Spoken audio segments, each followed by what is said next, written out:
পৃথিবীর সবচেয়ে ক্ষুদ্র বানর পিগমি মার্মোসেট। ওজন মাত্র 100 থেকে 140 গ্রাম, মানে একটি মাঝারি আপেলের সমান।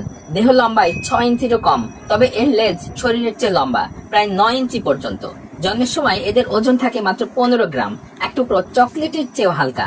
এই ক্ষুদে বানরের প্রিয় খাবার হলো গাছের আঠা। ধারালো দাঁত দিয়ে গাছের বাকল কেটে সেখান থেকে বের হওয়া আঠা চেটে চেটে খায়। এ কারণেই এদেরকে বলা হয় গামিভোর। ছোট হলেও এক লাফে এরা 16 ফুট পর্যন্ত অতিক্রম করতে পারে।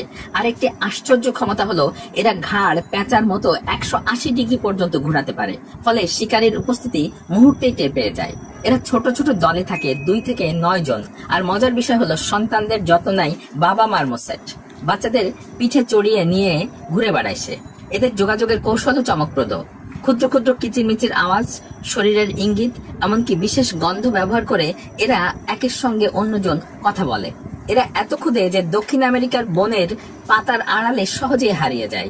প্রিয় দর্শক, আপনি কি জানতেন একটি বানর কাঠবিড়ালির চেয়েও ছোট হতে পারে?